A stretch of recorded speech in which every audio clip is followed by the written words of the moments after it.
Assalamualaikum warahmatullahi wabarakatuh. Halo semua. Pada kesempatan kali ini Alunius akan memberikan informasi mengenai P3K part-time jenis ASN menyambi honorer seluruh bidang siap-siap saja, dan berikut informasinya. Seluruh rancangan undang-undang ASN disahkan menjadi undang-undang pada tanggal 3 Oktober kemarin. Jutaan honorer masih harus menanti kepastian apakah akan masuk daftar calon P3K part-time atau masuk gerbong jadi P3K full-time.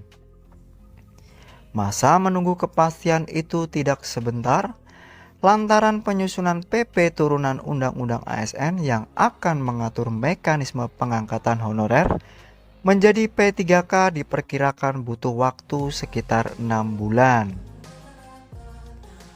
Di Peraturan Pemerintah Manajemen ASN Turunan Undang-Undang Aparatur Sipil Negara 2023, itulah nantinya diatur kriteria honorer yang akan diangkat menjadi P3K, P3K part-time, bahkan mungkin jadi PNS.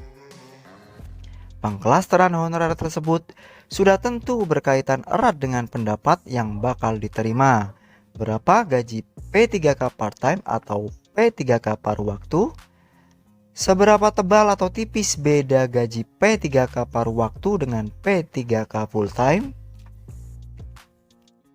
Memang terbitnya Undang-Undang ASN 2023 menjadi berkah bagi honorer lantaran sudah ada jaminan tidak akan terkena PHK massal per 28 November 2023. Mereka dipastikan masih bekerja sebagai honorer sebelum berubah status menjadi ASN dengan tenggat waktu Desember 2024.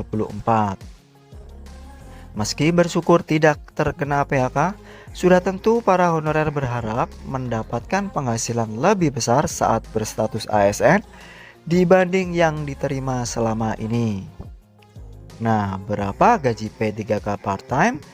Gaji P3K part-time sebagaimana gaji P3K full-time sudah tentu besarannya tidak sama, tergantung tugas, bidang kerja, dan wewenang masing-masing.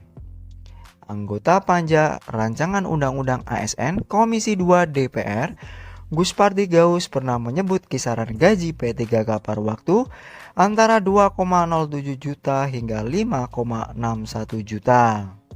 Masih terkait soal gaji P3K paruh waktu, mari simak lagi pernyataan Asisten Deputi Perancangan Jabatan Perencanaan dan Pengadaan Sumber Daya Manusia Aparatur Kemenpan RB Aba Subagja saat hadir sebagai pembicara diskusi bertema Undang-Undang ASN dan nasib tenaga honorer di Press Room DPR RI pada Selasa 1 Agustus 2023. Aba Subagja mengatakan P3K part-time atau paruh waktu hanya bersifat transisi. Aba menjelaskan bahwa konsep P3K part-time muncul karena pemerintah bersikap akomodatif terhadap tuntutan jutaan tenaga non-ASN atau honorer yang ingin diangkat menjadi ASN. Dia menekankan bahwa P3K part-time atau P3K paruh waktu merupakan solusi untuk menghindari P3K massal terhadap honorer pertanggal 28 November 2023 supaya mereka tetap bekerja, kata Aba saat itu. Hanya saja, jika honorer yang berjumlah 2.355.092 orang seluruhnya diangkat menjadi ASN P3K, maka akan muncul masalah baru, yaitu terkait gaji. Lebih lanjut, Aba mengatakan sangat tidak adil jika ASN P3K digaji 1 juta per bulan. Misalnya, sementara jam kerjanya harus full time, seharian berada di tempat kerjanya. Namun, jika harus memberi gaji 5 juta per bulan misalnya, pemerintah tidak mampu menyediakan anggaran karena kemampuan fiskal lagi cekak.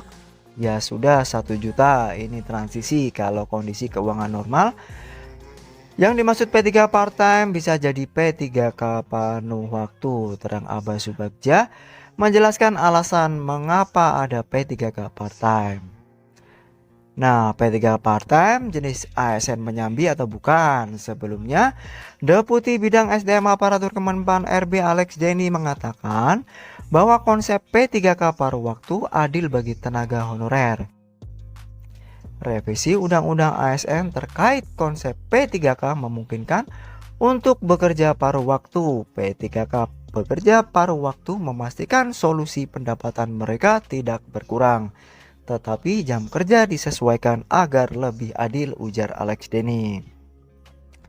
Alex Denny mengatakan, dengan konsep P3K paruh waktu, tenaga honorer bisa memaksimalkan waktu yang dimilikinya untuk mencari tambahan penghasilan setelah jam kerjanya di instansi pemerintahan usai. Dia mengatakan, dengan konsep kerja penuh waktu seperti selama ini, tenaga honorer wajib berada di instansi tempatnya bekerja selama jam kerja penuh, padahal tugasnya tidak seharian penuh. Guru di daerah tertentu misalnya, matematika yang dapat kelas cuma 2 kali seminggu. Dengan paruh waktu selain mengajar di situ, bisa juga ngajar di sekolah swasta, madrasah atau buka les, terang Denny. Alex juga mengatakan bahwa konsep P3K paruh waktu bisa diterapkan hampir di seluruh bidang pekerjaan, mulai pemerintahan, pendidikan, hingga kesehatan. Demikian informasi yang dapat kami sampaikan. Semoga bermanfaat bagi kita semua. Akhir kata, wassalamualaikum warahmatullahi wabarakatuh.